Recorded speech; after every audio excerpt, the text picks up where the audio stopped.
Donc, j'attaque direct? Ok. All right. Yeah. Bon, ben c'est parti. Alors, j'espère que vous avez bien mangé. Ça va? Normalement, c'est le moment où je suis vraiment le mec boring au possible qui vous endort. Et normalement, si tout va bien, dans 10-20 minutes, ça ronfle. Et là, j'aurais réussi ma... Histoire que pour la digestion, ce soit bien. Non, on va essayer de faire ça simple, sympa. Je vais faire mon réac. Il faut toujours un réac dans les confs. Hein.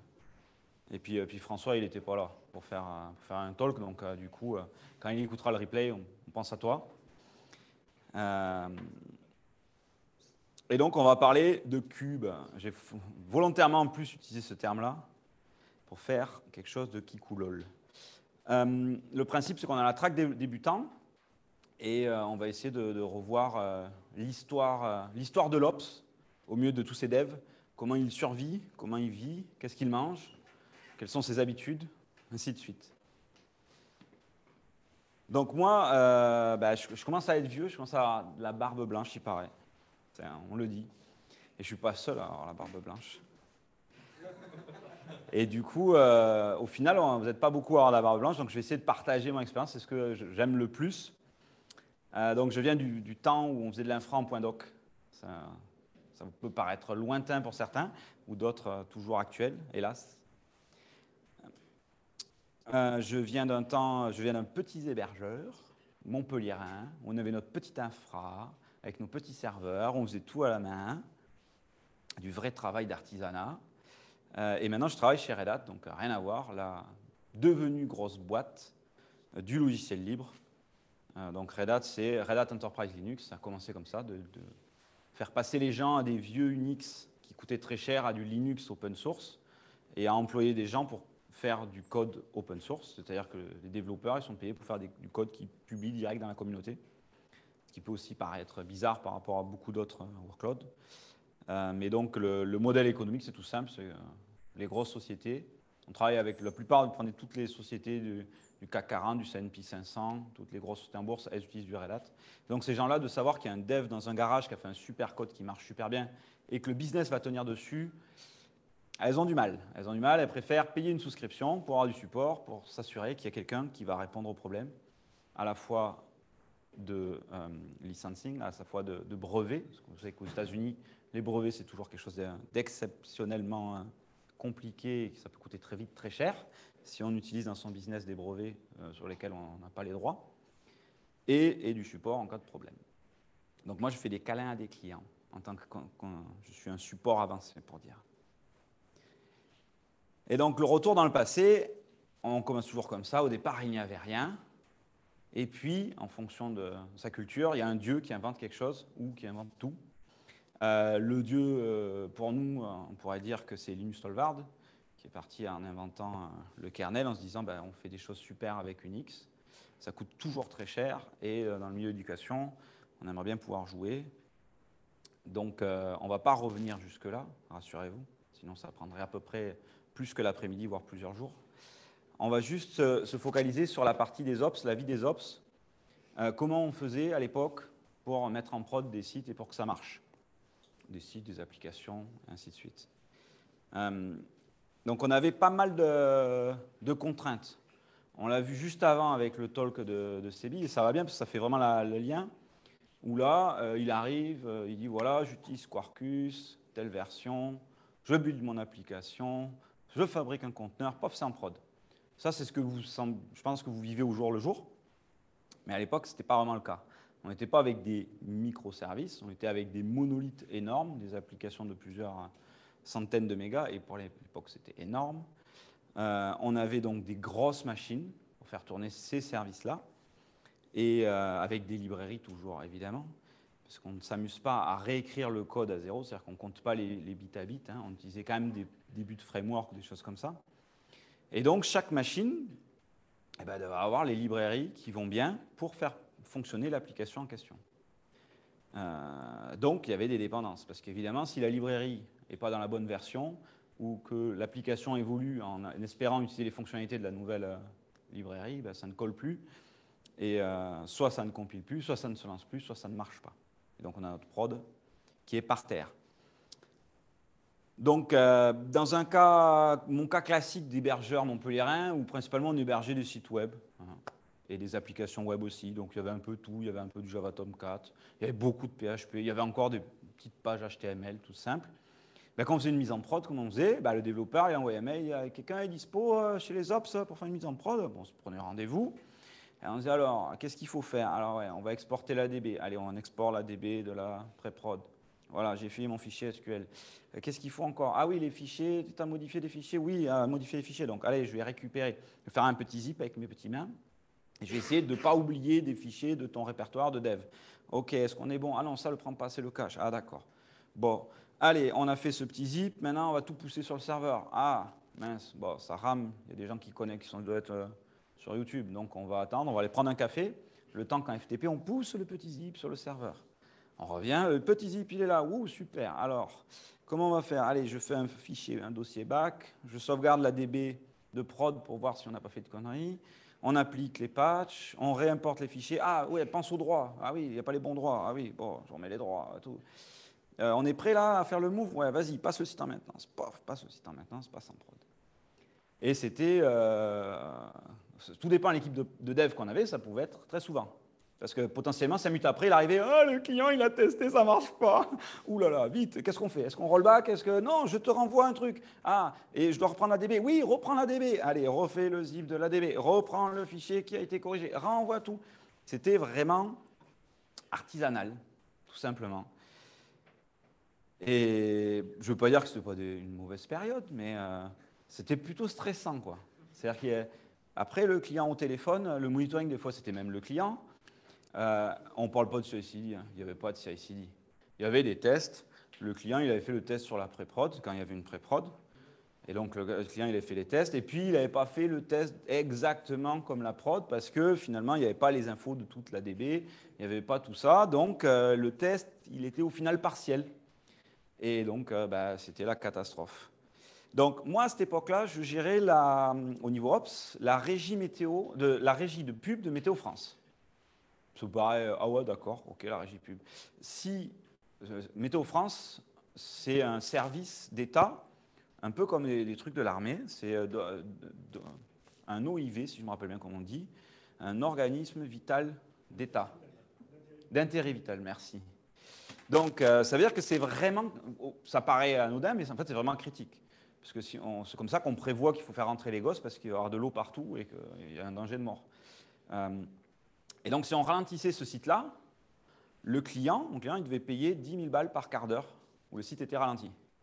Et donc, c'était une petite somme pour une petite PME qui ne faisait même pas 1 million de chiffre d'affaires, qui devait faire entre 200 et 500 000 euros de chiffre d'affaires.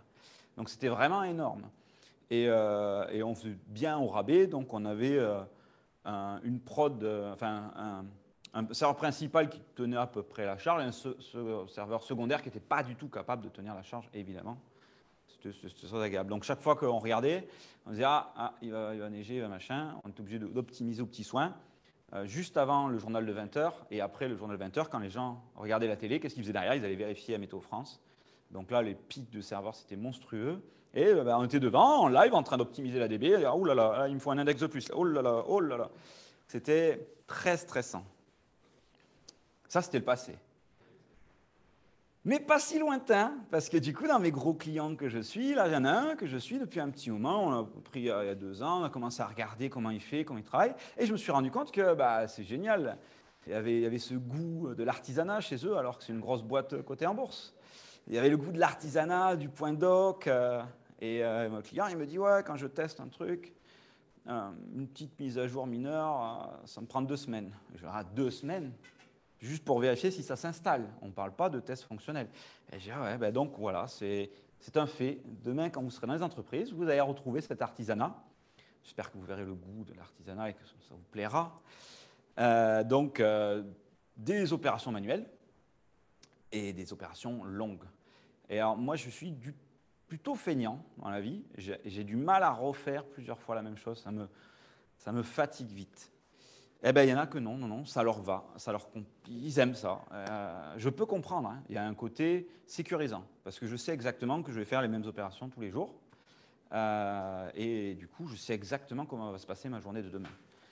Mais bon, l'idée de faire évoluer ça, quand même, l'intérêt, c'est l'automatisation, c'est de faire bosser la machine. Pourquoi? On ne va pas perdre son job. Là, beaucoup de gens, ils sont comme ça, il y a des personnes qui en font ça depuis 10 ans, ils disent, ouais, mais si je ne fais plus ça, qu'est-ce que je vais faire demain? C'est la question. Dire, mais non, on va faire des choses plus intéressantes, on va faire des choses plus complexes. Donc, on va passer du temps dessus, il va falloir les maintenir, il va falloir évoluer, les technos évoluent. Là, je regarde, on dit, j'étais en doc, j'ai eu une petite phase où je ne l'ai pas mis, où on est passé par des scripts bash, parce que c'était un petit peu encore, c'était de l'artisanat automatisé. On est passé à Puppet, où l'intérêt a été rapide de dire, on va décrire l'architecture qu'on veut. C'est-à-dire que le développeur, il va nous dire de ce qu'il pense qu'il a besoin, et nous, on va le décrire. Et c'était un peu les prémices du DevOps, de rentrer dans. D'ailleurs, je vais écrire du code pour pouvoir automatiser toutes les tâches que je fais, et déjà m'assurer qu'il n'y a plus d'erreur humaine. Parce que le point doc, c'est merveilleux. Chaque fois qu'il y a des simples cotes et doubles cotes, doc, il dit « Ah, on est en France ici, on fait une jolie petite cote. » Et quand on peut copie-colle, le terminal, il dit « Mais c'est quoi ce caractère? D'où sort ce caractère ?» Et là, c'est le drame. Donc là, on passe à du Puppet où on va écrire du code. Alors, bon, il y a des choix technologiques, c'est toujours pareil. C'était du Ruby, c'est un peu complexe, on va dire. Mais grosse communauté sur Internet. Pourquoi Puppet a émergé? Parce que plein de gens se sont mis à faire du Puppet. Et la joie de l'open source, c'est ça, c'est de dire, oh, lui, il a son manifeste Puppet, j'ai juste à l'utiliser, il a tout fait comme je veux, il manque une fonctionnalité, je vais la rajouter, je vais lui proposer, je vais lui faire une proposition de commit pour ajouter telle fonctionnalité, ou juste, l'open source, des fois, c'est juste ouvrir un ticket, en fait. Le retour, il y a plein de gens qui me disent « Ah, mais comment on fait pour être contributeur, comment tu fais ?» Pas plus, j'utilise, et puis je dis « Punaise, là, s'il y avait cette fonctionnalité, ça serait vraiment top. » Et juste de faire ça, je vous encourage toujours à le faire. Potentiellement, on va vous dire c'est dans la roadmap, potentiellement, le gars, il va dire « Non, aucun intérêt, je ne vois pas l'intérêt. » Mais dans la majorité des cas, on va dire « Mais non, mais c'est vrai, je n'y avais pas pensé. » Je n'y avais pas pensé, effectivement, ça peut être une bonne idée.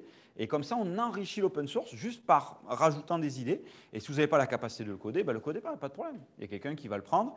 L'organisation fait qu'il y a des revues de tous ces cas qui sont soit en problème, soit en demande de nouvelles fonctionnalités. Et ça va être rajouté dans la version suivante du software. Et comme ça, donc, on est arrivé. On a aussi Chef et Salt qui sont à citer. Et évidemment, je vais citer Ansible, puisque ça a été racheté par Red Hat et que je suis assez fan, qui sont arrivés pour encore plus simplifier ça. Donc, au final, je fais un petit peu, j'écrase un peu l'histoire. On avait la capacité d'automatiser les tâches, mais on avait toujours ces problèmes de librairie, de dépendance. Je vais faire gaver d'anecdotes. Il y avait le Syntec numérique, qui est une organisation où on peut, chaque année, les entreprises peuvent décider de donner leur contribution à la taxe d'apprentissage. Je pense qu'elle ne s'appelle plus comme ça à l'époque. C'était la taxe d'apprentissage. Et chaque année, les développements, ils faisaient un nouveau formulaire, quoi, classique. Et donc, moi, j'étais l'hébergeur. Le mec, il m'envoyait le petit zip. Il me disait, voilà, il faut que tu mettes ça en place. Et chaque année, c'est une version de Python différente. Et chaque année, je me tirais une balle. Parce que, tout simplement, mon OS, c'était du RHEL 5. Il avait du Python déjà dessus. Il avait un Python 2 et quelques, qui était utilisé pour l'installeur de paquets, le Yum, pour des services divers et variés déjà. Et eux, ils arrivaient avec leur version de Python qui va bien pour leur petit Django et tout ça. C'était un formulaire, quoi. On aurait pu faire ça avec une page HTML, ça marchait, quoi. Et chaque année, j'avais une journée de boulot pour aller chercher la version de Python qui va bien, la recompiler avec des chemins qui vont bien. Et c'était la première fois que c'est un collègue qui l'a fait, il a juste éclaté la machine. Il a éclaté la machine, et on a dit au client, ah, on a un petit problème, on va restaurer le backup. Et on a restauré le backup. Et donc, et le client, il a dit, vous avez restauré le backup, mais il n'y a pas la nouvelle application. Il a dit, ah ben non, il va falloir attendre. C'était absolument merveilleux. Et donc là, il y avait toujours la petite guéguerre développeurs et Ops. À l'époque, on avait du poids, les Ops. Je parlais encore avec nostalgie. À l'époque, j'allais voir mes devs, je leur disais, cette machine, c'est du PHP 5.3. Et le développeur, il disait, ah bah, je vais coder en PHP 5.3. Je peux avoir une librairie? Ça dépend. Elle est fournie en RPM? Oui. Alors oui. Grand Prince, je t'offre cette librairie.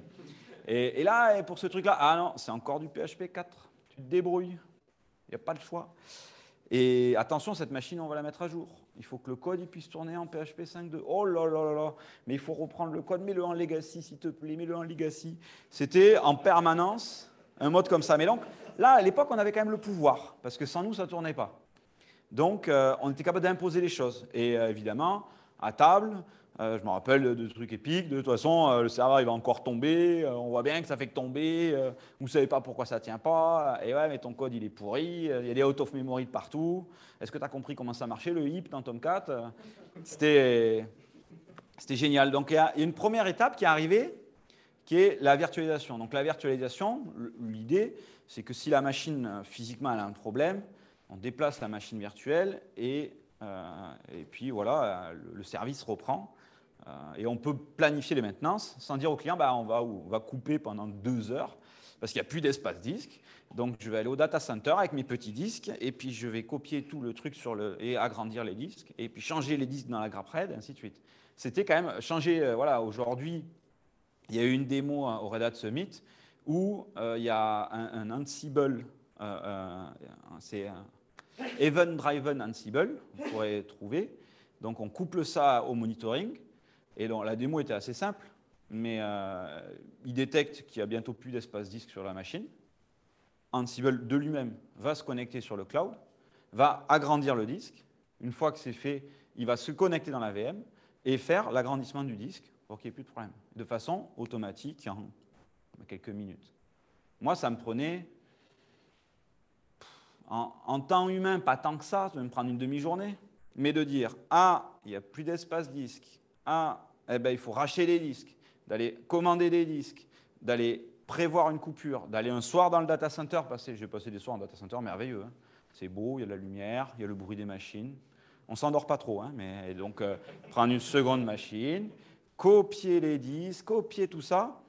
Donc la virtualisation, ça nous a quand même sauvé cette problématique. Et si j'étais méchant, quand on avait ce genre de problème, c'est juste que le projet avait été mal sizé.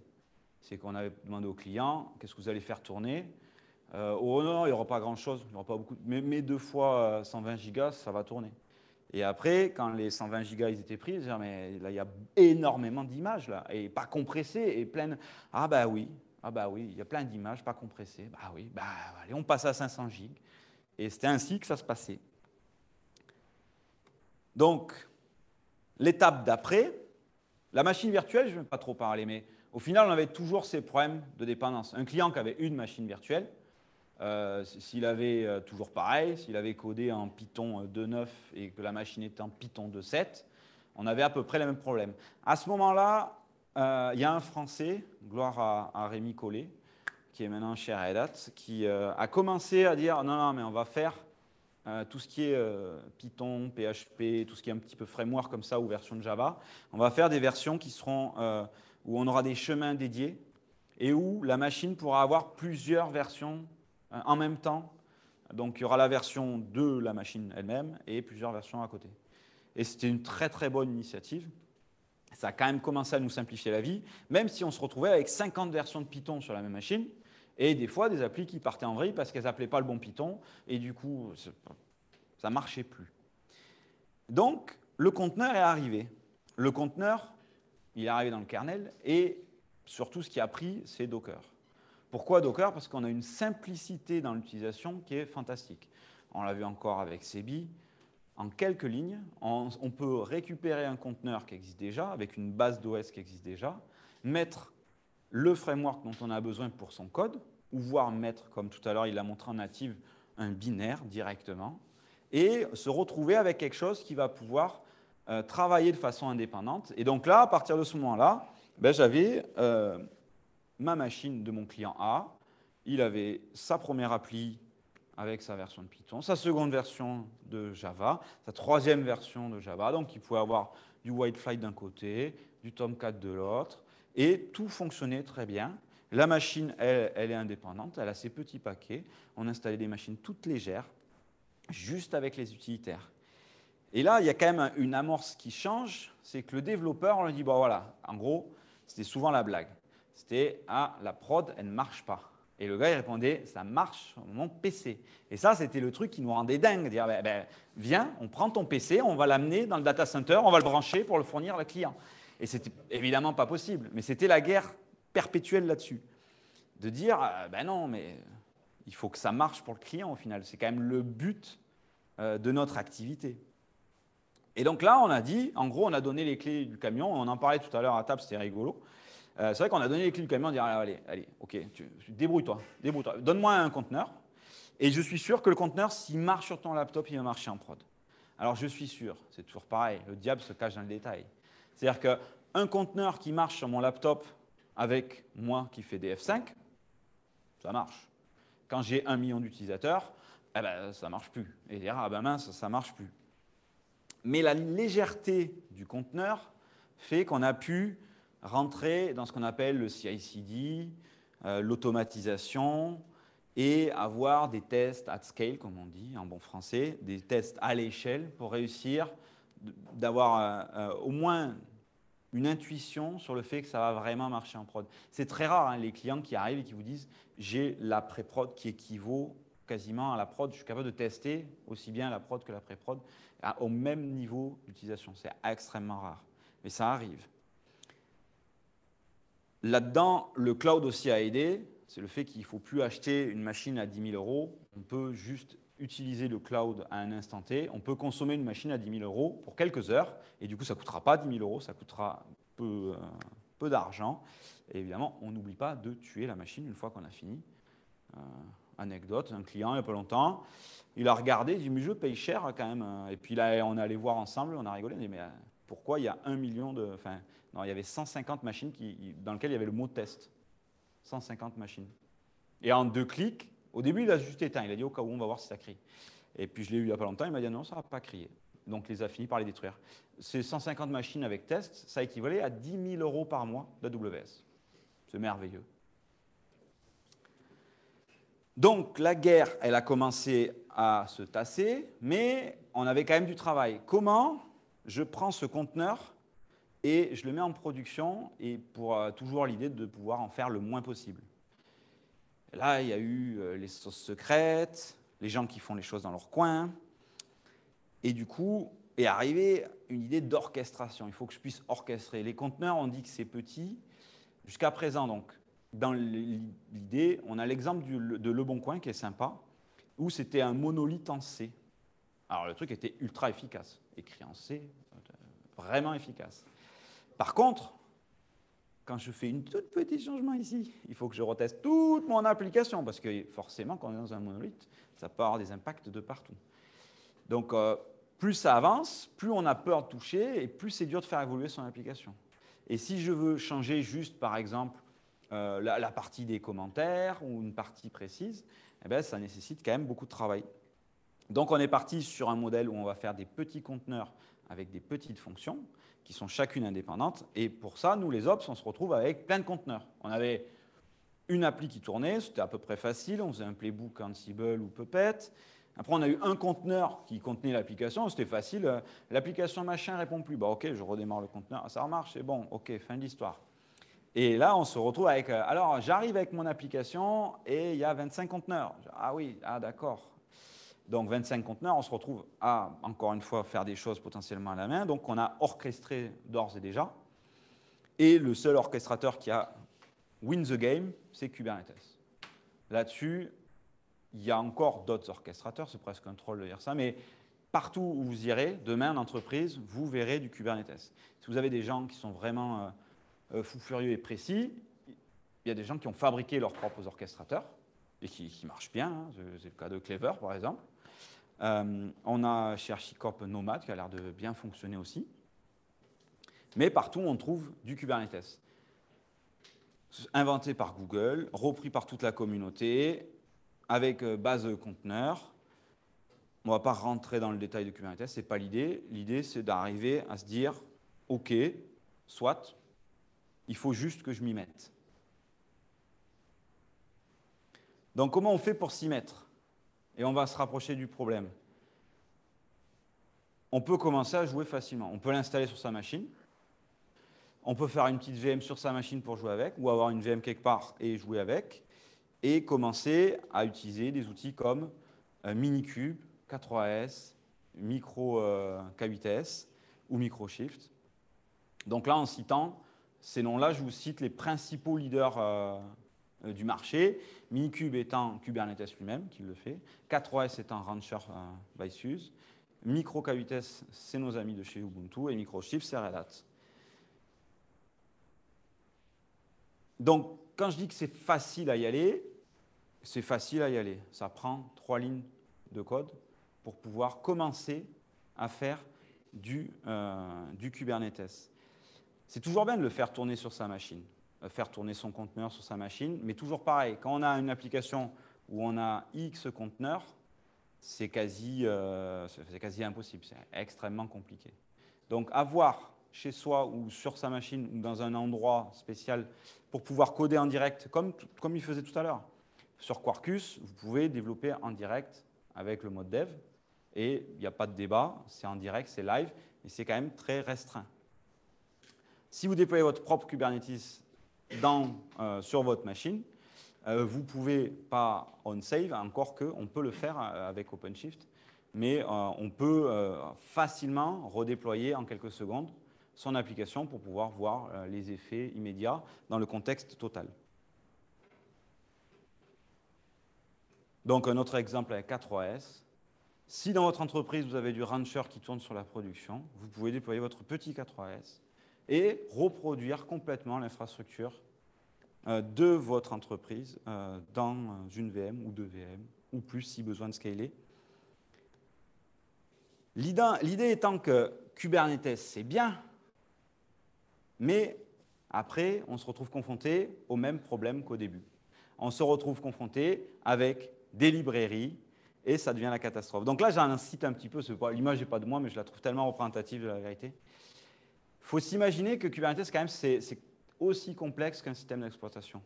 On a la capacité de rajouter des opérateurs, des third parties qui vont évidemment nous aider, mais qui vont recréer la complexité qu'on avait au début.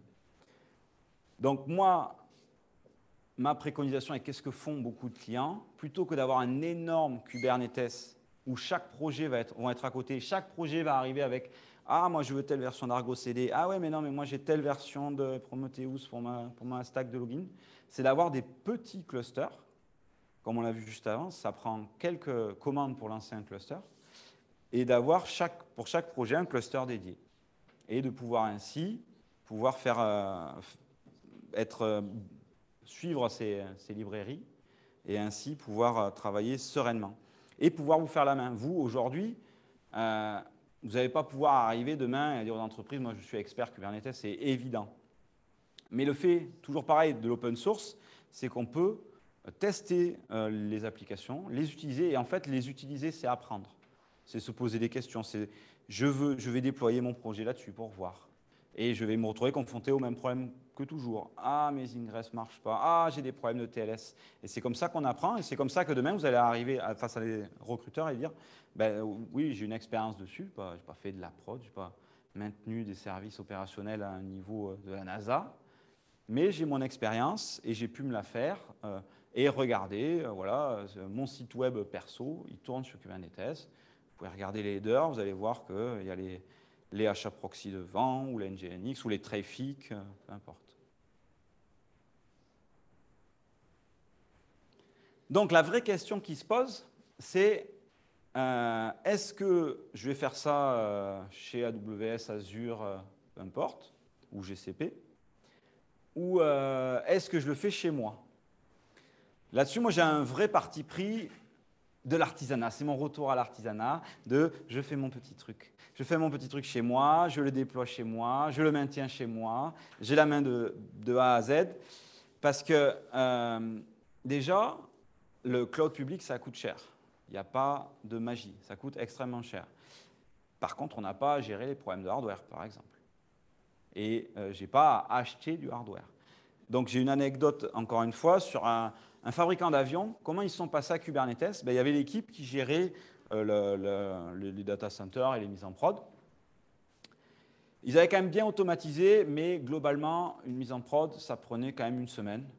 parce que toujours pareil, le client est avec son projet, même si c'est un client interne, il arrivait avec ses spécificités, et donc ce qu'ils avaient automatisé ne marchait jamais. Ils pouvaient réutiliser toute une grande partie, mais le standard, il ne collait jamais. Dire, ah oui, non, mais là, on est dans tel cas de figure, donc on utilise telle chose. Donc, ils se retrouvaient encore toujours à refaire la même chose et à réindustrialiser leur automatisation. Et au fur et à mesure que les projets s'arrêtaient, ils décommissionnaient les machines. Et puis, il y en a qui se sont dit, bah, plutôt que de les mettre au rebut, on va les garder et on va se faire un lab. Et donc, avec des machines de rebut, ils ont commencé à monter leur Kubernetes en interne. Et au bout d'un moment, il y a des projets qui arrivaient qui disaient ah, faut qu'on héberge un nouveau truc, on ne sait pas où le mettre parce qu'on n'a pas de budget. Et l'équipe leur disait bah, on peut, c'est des conteneurs, viens sur ma plateforme là. Et juste pour essayer, bah, on va voir si ça marche. Si ça marche, ce sera gratuit pour toi parce qu'on a déjà le hardware. Et donc, à un moment donné, l'équipe procurement, elle s'est dit mais alors là, on a rentré une centaine de projets le dernier mois en prod et on n'a pas acheté une seule machine. Donc là, il y a de la magie. Est-ce qu'ils volent les machines? D'où sortent les machines? Les projets étaient ravis. Ils sont allés voir les projets, mais comment ça se passe et tout. Ah non, c'est top. C'est 1000 fois mieux. On écrit en YAML, nous, développeurs, ce qu'on veut voir déployer, et ça se déploie comme ça. C'est juste merveilleux. On a pu intégrer nos tests, on a pu faire tout un tas de choses qu'on ne faisait pas avant. Et donc l'équipe procurement est allée voir l'équipe système et dire mais qu'est-ce que vous faites? Et l'équipe système avec un grand sourire a dit ben, en fait on a mis un Kubernetes là et bien on met les clients dessus.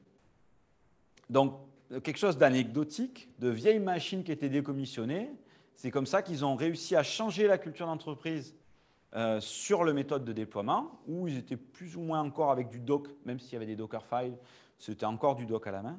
Et ils ont réussi à passer à Kubernetes et maintenant, c'est devenu le modèle standard de déploiement des applications dans cette entreprise. Évidemment, il y a encore des cas particuliers parce que Kubernetes, pour des applications très spécifiques et très complexes, des fois, ça ne fonctionne pas ou ça serait trop complexe à mettre en œuvre. Et sur des applications qui vont être des choses qu'on va installer, qu'on ne va jamais bouger pendant des années, qui ont besoin de beaucoup de performance, on va continuer à faire du bare metal pur à la main ou en automatisation. Et ça ne changera, je pense, jamais. Mais donc, sur, on va dire, 99% des applications que l'entreprise gérait, qui sont des outils de gestion, des formulaires, des sites web publics, ça fonctionne très bien. Dans ce que moi je dirais en pro aussi sur ces clouds, entre guillemets, privés, c'est que donc on a la capacité dans Kubernetes de faire différents namespaces, on pourrait imaginer ça comme différents projets, et donc quelque chose de rare, je peux faire tourner ma pré-prod et ma prod sur la même infrastructure. Ils sont séparés de façon logique par l'outil, mais ils sont vraiment sur le même type de machine, le même type de stockage et le même type de connexion réseau. Donc si ma pré-prod fonctionne, j'ai vraiment pas de chance si ma prod ne fonctionne pas. Et je peux jouer mes tests sur la même plateforme. Le défaut principal, c'est qu'il faut l'installer. Il faut l'installer, et si je n'ai pas des ops avec moi pour l'installer, souvent, c'est complexe. Si je vais chez un hyperscaler, ça me prend quelques secondes pour déployer. Et encore, Sebi l'a montré tout à l'heure. On va sur OpenShift Online, je mets mon nom, mon mail, et pouf, j'ai un Kubernetes, et je peux jouer. Et c'est merveilleux. Mais évidemment, il ne l'a pas dit, mais il y a des limites en termes de ressources. Et on n'a pas de quoi faire tourner une prod dessus. Donc voilà pour l'idée des pros and cons. Donc là, du coup, si on s'y mettait, d'accord? Donc là, j'ai un gros YAML qui va vous faire mal à la tête, mais on ne va pas le regarder de suite. Donc ça, en gros, bon, remarque, c'est... Ah ben c'est bien ça, de repartir à zéro. Un jour, j'apprendrai à gérer Microsoft Online. Ça, c'est les quelques lignes qu'il me faut pour déployer un OKD. Donc OKD, c'est la version open source et gratuite d'OpenShift. C'est la même chose, sans le support. Ce matin, il a montré OpenShift, qui est la version officielle. Ça, c'est la version upstream, open source. Et donc, j'ai besoin d'un YAML. Je l'ai mis au tableau, comme ça, juste pour vous donner un petit peu l'idée de la chose. Qu'est-ce qui est important à savoir pour déployer un OpenShift? Ben, pas grand-chose au final. Pas grand-chose. Évidemment, c'est documenté. Je définis une base de domaine. Donc, c'est mon petit nom de domaine. Je définis le nombre de workers que je veux. J'en veux 3. Je définis le nombre de masters que je veux. J'en veux 3 aussi. Je lui donne un petit nom, OKD. Je lui dis sur quelle plateforme je veux qu'il tourne. Et évidemment, comme on parle de le faire tourner sur du cloud privé, j'ai utilisé un cloud privé qui est OpenStack, qui est un équivalent de AWS, littéralement, enfin de tous les hyperscalers, pour faire du cloud chez soi. J'ai défini des adresses, l'entrée pour mon API, l'entrée pour mes ingresses, c'est là où tous mes sites ils vont pouvoir être joignables. J'ai défini un type de machine, alors je ne me suis pas embêté, hein, je prends une machine assez grosse, assez conséquente. Un DNS, une image de base pour mes VM qui vont héberger le truc, le petit secret, le fake secret, j'ai mis ma clé SSH, comme ça je pourrais me connecter sur les machines.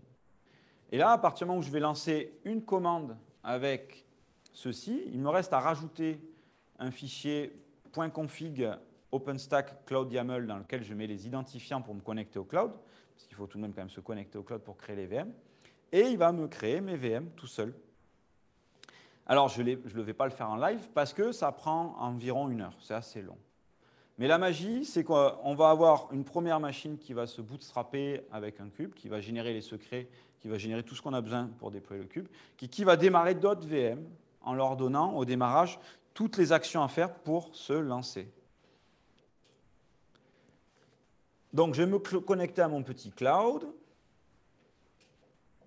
Évidemment, je ne suis pas connecté, sinon ce serait trop beau.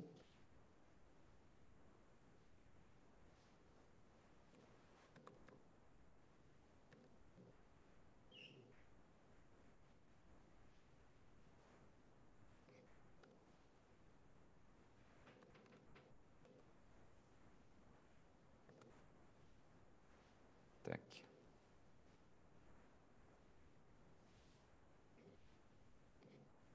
Et là, je suis sur un autre OKD, mais c'est le même principe.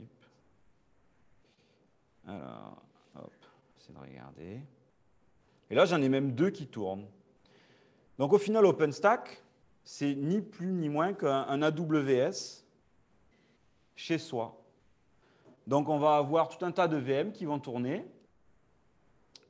qui vont être démarrés directement depuis une API. L'installeur d'OKD, il va utiliser Terraform directement pour pouvoir créer les ressources. Et évidemment, si je veux le mettre dans un cloud public, ben, je change de provider, je mets AWS, je mets mon secret, ça va marcher. Je mets Azure, je mets le secret, ça va marcher. Et les hyperscalers vous proposent directement des Kubernetes qui marchent. Il suffit de demander et on a un Kubernetes, potentiellement le Kubernetes de l'hyperscaler ou potentiellement un Rancher ou un OpenShift. Alors on me dit, mais attends, il y a la version Kubernetes, il y a la version de AWS, il y a la version de Azure. Qu'est-ce que je choisis? C'est ce que disait tout à l'heure, encore une fois, Sebi, ou le merveilleux client, où au final, ils étaient chez AWS, ça marchait bien, et puis suite à une partie de golf, ils ont décidé de passer la boîte sur Azure. Et ça peut arriver. Les choix technologiques, des fois, ils sont un peu surprenants. Et bien, derrière, si vous avez une couche d'abstraction, et où vous avez votre propre Kubernetes, si vous avez la capacité de le maintenir et de le mettre en œuvre, eh bien, ce n'est pas un problème. Vous allez juste adapter votre couche d'abstraction. Si la couche d'abstraction, elle le fait tout seul, ben, il n'y a aucun souci, ça se fait tout seul. Vous allez pouvoir déplacer vos applications à droite et à gauche. Donc là, voilà, j'ai mon petit Kubernetes qui a été déployé. Je suis content, je vais pouvoir me connecter dessus. Et voilà, il a la même tête que tout à l'heure avec Sebi, sauf qu'il s'appelle OKD. Et là, je suis dans un namespace Polycloud et je suis prêt à déployer des choses dedans.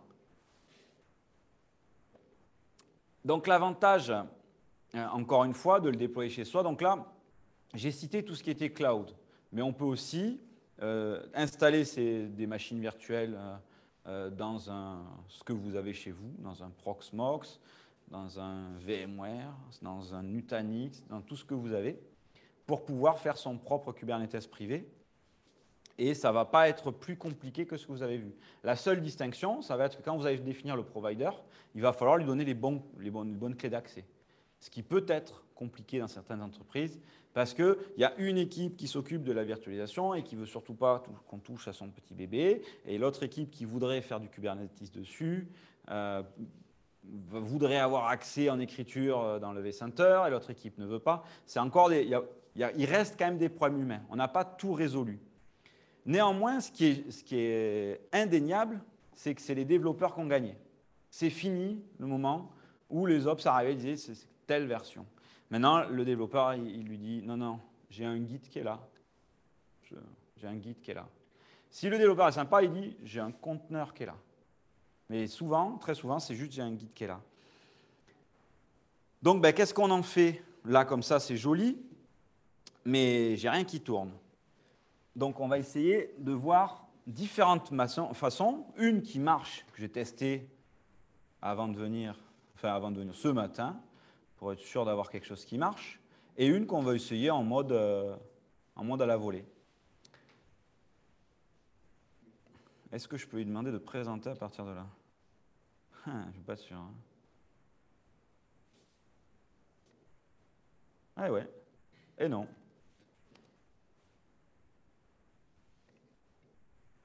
J'ai lancé une version en live. Si je veux juste présente. J'adore les outils Microsoft.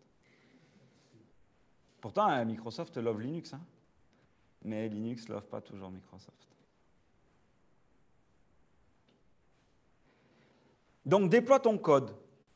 Alors ça parle chaque fois aux développeurs, parce qu'on arrive avec du YAML. Donc on dit, ah, YAML, ça, j'arrive à le comprendre. J'ai fait une version condensée, évidemment, donc si vous copiez-collez, ça ne marchera pas. Mais c'était juste pour le concept de qu'est-ce qu'on va mettre dans son Kubernetes en tant que débutant. En tant que débutant, je vais faire la chose la plus, je vais faire la chose la plus poussée, entre guillemets. Et soit vous avez un DevOps dans votre team et tout va bien, soit vous allez devoir vous le faire vous. Et à la rigueur, ce n'est pas très grave. Ça fait un petit peu mal au début. Il faut bien lire la doc. Et une fois qu'on a écrit ces YAML, ça va tout seul. Donc là, qu'est-ce que je fais? Chaque fois qu'on a des objets dans Kubernetes, on a un peu le même modèle. On dit King, on dit qu'est-ce qu'on veut faire, on dit dans quelle API on discute, dans quelle version d'API on discute. Là, moi, je suis très orienté OpenShift. Pourquoi OpenShift? Il a dit, Sebi, ce matin, qu'il adorait cette plateforme. Parce que c'est là, entre guillemets, je vais faire le troll de suite. Les cons vous diront, c'est la plateforme la plus lourde. On déploie le machin, il y a 250 pods qui tournent. Et les pros, c'est que ça fait tout. Ça fait le café, la vaisselle, ça sort le chien, et ça vérifie que madame est contente, ça lui offre des fleurs. C'est génial. Moi, comme je vous ai déjà dit, ça fait 3 fois que je le dis, je suis feignant. Donc, je préfère le truc qui fait tout. Donc là, je suis dans une API spéciale OpenShift, c'est-à-dire qu'on ne retrouvera pas les mêmes configs dans un cube classique. On ne retrouvera que dans OpenShift, à moins qu'on bricole le truc pour le faire marcher. Vu que tout est open source, c'est interchangeable. Donc là, je dis, voilà, je vais builder une image. Donc en gros, il va me fabriquer un conteneur que j'appelle statut page et que je veux que tu mettes chaque fois la version latest, la version. Et à partir de quoi tu vas faire ça? Ma stratégie, c'est d'utiliser Docker. Ma source, c'est un guide public. Voilà. Et à la racine, tu trouveras un Dockerfile. Pas plus loin. Et ensuite, je vais avoir une image. Mais ça ne déploie rien. C'est juste une image. Je vais builder le Docker. Donc, ce qu'a fait tout à l'heure Sebi en faisant Quarkus, blablabla. Non, même pas, non. Il a fait le build de son Quarkus, qui a buildé son appli. Et ensuite, il a mis ça dans un conteneur. Donc, potentiellement, il y avait un débat tout à l'heure sur est-ce que je build dans mon conteneur ou pas? C'est une vraie question. Mais très souvent, c'est directement le gestionnaire de source, très souvent aussi c'est Git, qui va avoir des actions de commit sur les commits ou sur les merges, ou avant le merge généralement, où on va builder l'appli, on va la tester, et si et seulement si tout va bien, on va la committer dans un main ou dans une version dédiée.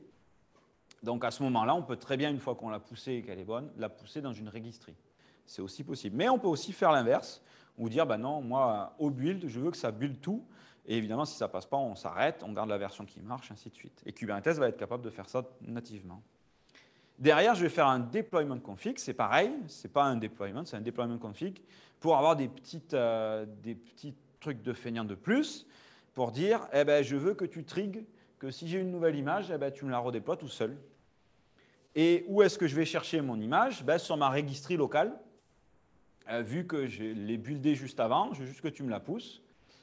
Les spécificités qui font mal à plein de gens qui font du Kubernetes qui arrivent sur OpenShift, c'est que par défaut, la sécurité, elle est un petit peu plus avancée que sur un kube natif. Donc, on ne fait rien tourner en route. Les ID, ils sont élevés. On n'utilise pas des ports qui sont en dessous de 1024. Et ainsi de suite. Donc là, on aura toujours la blague encore du développeur, parce qu'il faut quand même qu'on se garde des petits moments de challenge avec les développeurs. Le développeur, mon Postgres, il ne démarre pas. Et oui, mais ton Postgres, il fait un shown. Et shown, c'est root qui peut faire ça. Donc tu ne me fais pas un shown au début de démarrage de ton Postgres. C'est le classique. Donc voilà, donc j'ai fait mon petit code, il n'y a plus qu'à déployer. Donc évidemment, j'ai fait mon petit code. Alors, j'ai fait un petit code un peu plus évolué, je me suis amusé. Je ne l'ai pas encore publié, je vais le publier. J'ai fait un petit code, je ne sais pas si vous voyez bien. J'ai fait une config map pour dire que je pouvais faire du fichier de config, mais finalement, je ne l'ai pas utilisé. J'ai défini une image. Je dis, voilà, je vas me créer une image. Le build config, je dis, bah voilà, tu vas me builder mon image. J'ai essayé d'y mettre un hook sur GitHub, mais ça n'a pas marché. Je ne me suis pas pris trop la tête. Pour dire que voilà, si je fais un commit sur mon GitHub, ça fasse automatiquement l'envoi. Et j'ai fait un déploiement config, ce qui veut dire qu'en théorie, si je fais un commit dans la branche qui va bien, dans ma branche main, automatiquement il le voit, il build et il redéploie l'application. Et là, j'ai fait volontairement un truc vraiment très simple pour vous dire qu'en fait, votre application très simple, vous pouvez la utiliser comme ça. Donc derrière, qu'est-ce que je fais? Kubernetes, il me déploie un pod, mais il n'est pas accessible. Donc je vais créer un service pour dire, voilà, j'ai un pod qui va tourner, et ce pod-là, lui, il écoutera en 80-80, mais derrière, j'aimerais bien que tu me fasses un service en interne sur le port 80, et spécificité de feignant d'OpenShift, je vais fais-moi une route. Et fais-moi une route, ça veut dire que derrière, il suffira que j'aille parler à cette adresse pour pouvoir directement voir mon appli. Et je veux du TLS, tu te débrouilles. Et donc, je prends un petit copier-coller. Il va falloir que je casse encore mon truc. Je vais dans mon OKD. Je suis dans un projet, je suis user, je ne suis pas admin. Je fais add, importer un YAML. Je passe. Il y en a qui adorent coder un YAML là-dedans. Je ne les comprends pas, ces gens-là. Et là, il me dit, allez, c'est parti. OK, c'est parti. Donc, je vais aller voir ma topologie. Elle dit, ah bah, c'est pas vert, qu'est-ce qu'il fait là? Je regarde. Ah, le build est en train de fonctionner. Donc là, il est en train de builder. Donc si je regarde le log, à la différence de tout à l'heure, c'est qu'il avait déjà une image Docker. Là, il allait me builder l'image. Donc, il allait récupérer l'image. Je me suis basé sur un CentOS qui a déjà du PHP dedans. Évidemment, j'ai un code PHP à 2 balles. Hein. J'ai juste ajouté ce qu'il y avait dans le répertoire source là où je suis. J'ai lancé la commande de run derrière et il me dit « Ok, vas-y, j'ai pushé. » D'accord. Donc, le build s'est bien passé visiblement. Complete. Et bien là, il me dit « Ok, j'ai un pod qui tourne. » Ben, on va voir. Et ben voilà, j'ai un pod qui tourne. Et il est super dynamique parce que j'affiche le nom du... Donc là, ça peut paraître rigolo, de dire « Ah ok, super la démo. » Mais mon code PHP ou mon code whatever que je suis en train de développer, je peux le tester rapidement, facilement, at scale, sans me prendre la tête. C'est-à-dire que là, si je fais une modif dans mon Git, j'ai utilisé GitHub, si c'est votre GitLab en interne et tout ça, il n'y a aucun problème, ça va marcher pareil. Je peux très bien le réutiliser sans souci. Je peux modifier mon code, je peux relancer, demander qu'il rebuild la dernière version. Il va juste faire un nouveau git pull et récupérer la dernière version. Je peux imaginer avoir un tag dans mon projet sur pré-prod ou QA ou nightly et faire en sorte d'avoir un petit trigger qui, toutes les nuits, redéploie l'application pour que le product owner, au lieu qu'il aille me taper sur l'épaule, et t'en es où? Et ça en est où l'intégration des trucs? Et dire, ben non, non, non, tous les matins, tu vas voir, on aura la dernière version et ça ira bien. Que dire de plus? On a la version là où je vous ai donné un YAML qui fait tout. Et j'ai passé objectivement un petit peu de temps sur une des confs pour faire ça. En théorie, on va tenter quelque chose. On va partir hors des trucs testés. Tout à l'heure, je suis allé vite. Je suis allé ici, j'ai direct fait, je veux récupérer, je veux importer depuis un YAML. On voit que j'ai des choses. Et là, j'ai un truc intéressant, importer depuis Git. Et si je lui donne mon Git, et si tout va bien, il est capable de détecter ce qu'il y a dedans. Il valide. Il dit OK. Ah ben là, il a trouvé un Git, un Dockerfile directement. Moi, j'ai même envie de lui dire, je ne vais pas te donner le Git, je vais te dire que dans SRC, j'ai du code. Et il ne l'a pas trouvé.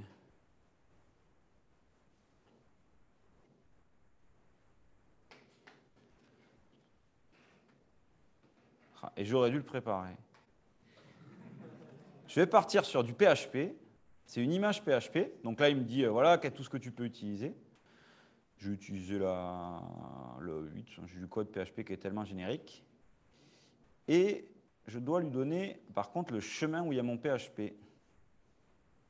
Non, je n'ai pas suivi la bonne procédure. Je n'ai pas donné le bon nom, je pense. Ah, c'est dans le contexte dire peut-être que SRC. Est-ce qu'il va me trouver? Oui! Oui! J'y arrive en direct. C'est improbable. Hein, j'y croyais pas. Donc là, qu'est-ce que je suis en train de faire? Je lui donne un Git. Et je lui dis c'est du PHP. Alors, visiblement, il l'a détecté. Je lui dis le contenu. Je pourrais zoomer. Le contenu, c'est dans SRC. Dans SRC, qu'est-ce qu'il y a? Il y a mon super index.php. Donc, il n'est pas surpris. Enfin, je ne suis pas surpris. Lui, il voit le fichier PHP, il dit OK, c'est du PHP. Il dit secret, j'en ai pas besoin. Il me dit d'accord, c'est du PHP, je vais essayer de faire ça en PHP. Et là, il me l'appelle démo PHP app, bah, pourquoi pas. Donc, ce qui veut dire en gros, c'est qu'en tant que développeur, le développeur il va dire à l'Ops, drop the mic. Ici est mon code. Débrouille-toi. On va regarder si ça marche. Normalement, on me rajoute un petit peu des fichiers d'environnement pour qu'ils puissent adapter les choses. Mais en ça que je dis, les développeurs, ils ont gagné le game. C'est-à-dire qu'ils n'ont plus de questions à se poser. Il suffit de donner la version que l'on veut utiliser. On n'a même pas besoin de fabriquer de Dockerfile. Il va être capable de le faire tout seul. Et si tu veux qu'on pose les questions, on peut y aller. Vu qu'il suffit de voir si ça va marcher ou pas, de faire son petit build et son run. Bon, on en a perdu qu'un. On en a perdu qu'un quand même. On va le réveiller. Merci Cyril pour le talk. Du coup, ouais, on peut passer aux questions. Il nous reste quelques minutes. Donc, si vous avez des questions. Si vous avez des challenges ou des trolls, c'est autorisé aussi. Merci déjà, c'était cool. Il y a un truc que j'ai pas bien compris, c'est la différence entre OKD et OpenShift. C'est la même chose. Ok. Il y en a un que tu payes et l'autre qui paye. Et en plus, ça marche. Et là, on peut voir que ça marche, que c'est vraiment dynamique. Je n'ai pas le même nom de conteneur, je n'ai pas la même version de PHP. Dans OKD, c'est vraiment... ah ben, j'avais une slide de conclusion, mais à force de me battre avec le truc, je ne l'ai pas mise. OKD, c'est vraiment la version gratuite. En fait, quand tu utilises OpenShift, il faut payer la souscription à Red Hat pour pouvoir consommer la version... c'est comme quand tu fais du Rocky Linux ou du RHEL. Rocky Linux, tu peux la faire sans consommer quoi que ce soit, sans payer quoi que ce soit. Mais évidemment, si tu as des questions, tu les poses sur un forum et tu te débrouilles. Tu n'as pas d'engagement de réponse. C'est la seule différence. Ça marche. Merci. Donc le résumé que je n'ai pas fait, c'est qu'on peut commencer avec une machine pas chère qu'on décommissionne. Le gars qui va jeter un serveur et vous le réutilisez. Dès qu'on commence à utiliser, on adopte. C'est tellement facile, on se pose tellement moins de questions. Et quand tout crame, la machine, si elle est vieille et qu'elle crame, on prend n'importe quelle autre et c'est reparti, ça va marcher pareil. Cube, c'est vraiment le leader du marché, vous en trouverez partout. Et on rigole des fois avec des recruteurs qui demandent à des gens il faut avoir 20 ans d'expérience sur Cube. Kubernetes n'a pas 20 ans, donc c'est merveilleux. Mais il y a d'autres façons d'orchestrer, mais c'est quand même celle qui est majoritaire.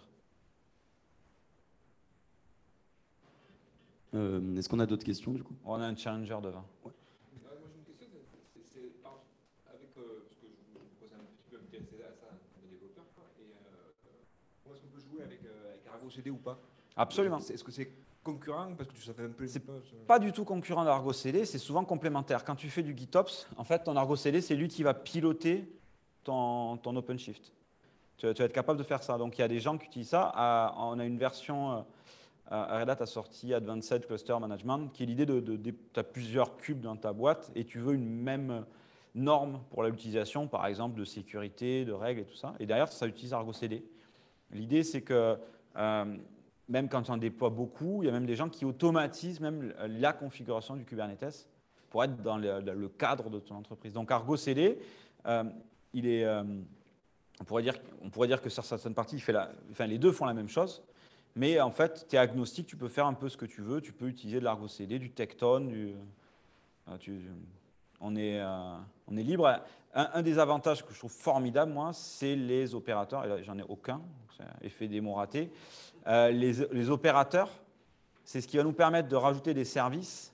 Si je vais sur Operator Hub, on va rajouter des services à notre Kubernetes et il va les maintenir tout seul. Et ça, vraiment, c'est le truc NEC plus ultra. C'est-à-dire que l'Argo CD, typiquement, je vais l'installer pour tout mon cluster cube et chaque utilisateur va pouvoir installer son Argo CD et il va être maintenu tout seul, je le répète, tellement je trouve ça merveilleux. On a des différents niveaux de capacité, donc une installation automatique, ce qui est ni plus ni moins qu'un Helm qui tourne, mais le fait de pouvoir faire les upgrades automatiques, c'est merveilleux, et ça pour tout. Donc en gros, on va beaucoup moins passer de temps à configurer des choses, on va utiliser des choses. Tout comme je veux une base de données SQL, je ne me pose pas la question, je lui dis je veux une base de données SQL, il se débrouille. Il me déploie une base de données de type SQL et il va la maintenir à jour, ainsi de suite. Et donc avec Argo CD, on va pouvoir déployer toutes les ressources Kubernetes à travers Argo CD sans souci. Ce qui fait une couche d'abstraction encore plus. Parce que du coup, tu peux utiliser ça sur de l'OpenShift, sur du Cube, sur AWS, sur Azure. Et vu que c'est Argo CD qui déploie toujours les ressources, ça va marcher partout pareil. Mais plus on utilise des opérateurs, plus c'est merveilleux. C'est vraiment extraordinaire. Ok, ben merci Cyril. On va terminer là-dessus vu qu'on a atteint le temps. Si vous avez d'autres questions, n'hésitez pas à aller voir Cyril directement.